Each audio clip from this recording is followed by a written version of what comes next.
Hello and welcome back to Custom Gamer. My name is Daz and this is the show where we talk about level design while playing cool maps. Got another Quake map for everyone today. This is called Fort Ratsack by Biff Debris.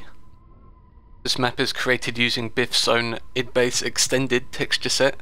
He's also done an extended texture set for the id metal texture set as well, which are fantastic kind of additions to the standard texture sets. Do recommend that everyone that wants to use these textures have a look at the extended version because they're very nice. So let's get in and have a look at the map, shall we? It doesn't give you any time to look around when you first start the map. It's just straight into it. I do like it when you do have a chance to just have a little bit of a look around before the action starts. Just gives you time to get your bearings a little bit, take in the situation. Not really too fond of things when it just throws you straight into the action like this. Even if you were just like coming up a lift or drop down into this part of the map, it would have been much better, I think.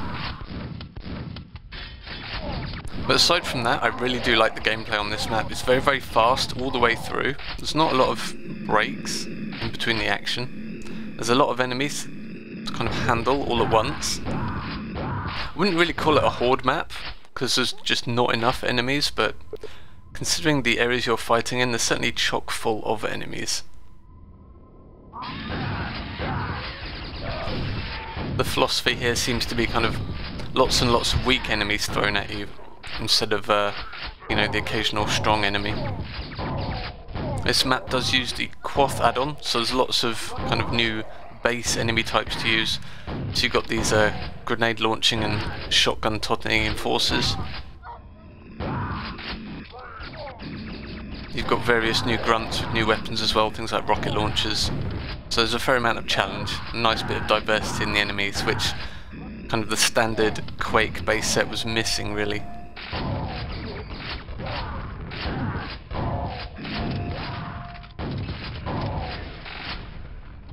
And one thing that has to be spoken about definitely is the secrets in this map, of which there are only 3, but they're all amazing. So this first one, come in here.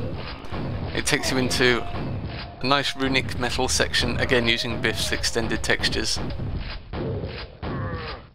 It's a really nice way to handle secret areas. It makes them stand out from the rest of the map. I certainly wasn't expecting it the first time I played this map.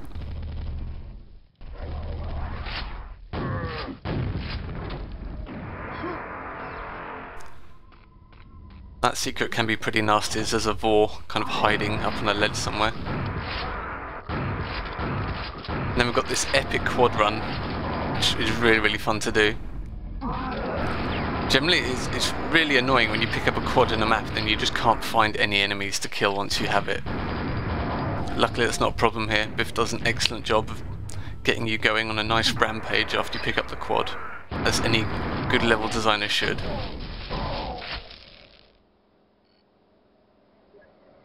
So this is the, I suppose, the only standard secret in the map, in that it keeps the same texture set. And of course it's hidden under a lift, so it's got that classic Quake vibe.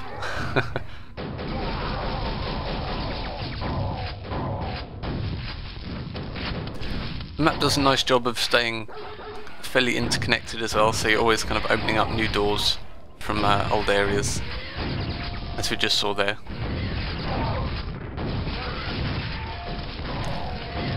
Now, this area is a little bit of gameplay that seems to be repeated quite a lot through the map, in that you've got this kind of door acting as a choke point with just tons and tons of enemies beyond it, and you're always kind of ducking in and out of the doorway to take out as many enemies as you can before receiving a ton of damage. So you're kind of playing this cat and mouse game with all the enemies beyond the door. Biff changes it up a little bit here, in that you've got this choke point door and there's a kind of a time limit attached to it, as the door will close after, what was it, 5 seconds or so. You have to go and open it again using the button.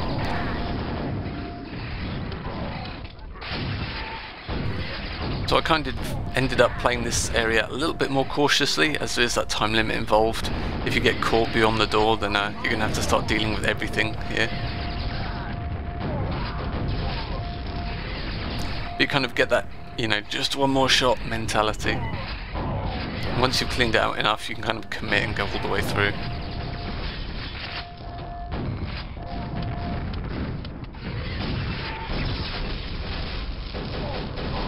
This area is actually pretty nasty. You've got all the specialised enforcers up in that little box up there, which can be really, really nasty to take out if you don't get them early.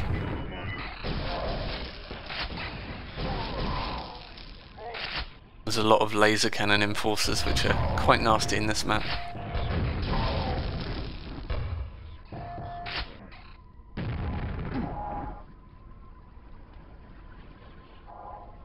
That red armour isn't actually a secret, but it's very nice to pick it up later on anyway.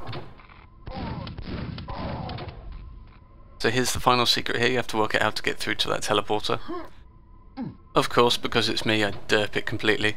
Then I noticed the teleport sound behind me, and that's kind of like a Quake, I suppose, Sixth Sense kind of thing. You notice those sounds and it just becomes second nature to check all the walls around you when you hear that sound. So here's the final secret. Again, the texture set changes.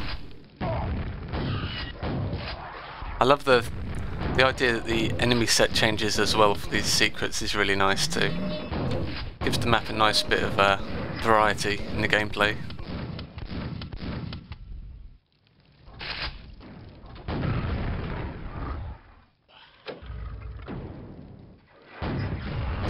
So this is a fairly simple secret. You just have to activate the two buttons to activate the end of the teleporter there. This area is a little bit speedrunnable because with a nice rocket jump you can probably hop over to the exit teleporter as well, which is a bit of a shortcut. Or you can just use the buttons here if you're like me and probably derp the rocket jump.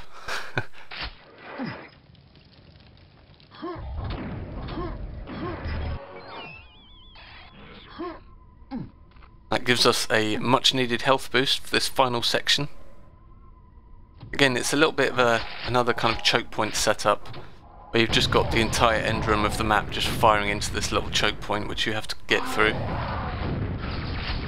It can be pretty nasty. So here we go, into the breach, and all hell breaks loose. Now you can drop down off the bridge here into the water to grab the red armour, which I definitely recommend you do, because you're going to be taking a fair amount of damage in this final room.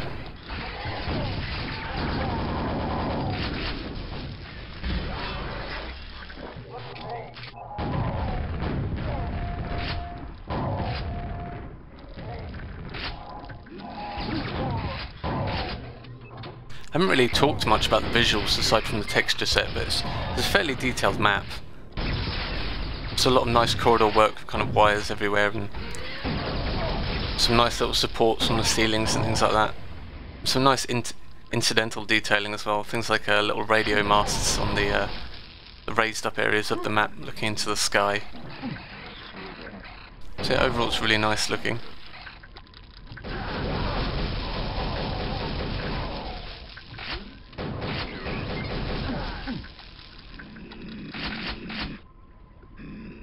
I keep forgetting I had that weapon there. I don't play Quoth as much as I used to. I keep forgetting the binds for all the new weapons. But yeah, the laser rifle is definitely very valuable in this map. And that's that. So yeah, you should check out all of Biff's maps actually, they're all really, really good. I'll probably do a video of another one pretty soon. And I will see you guys next time.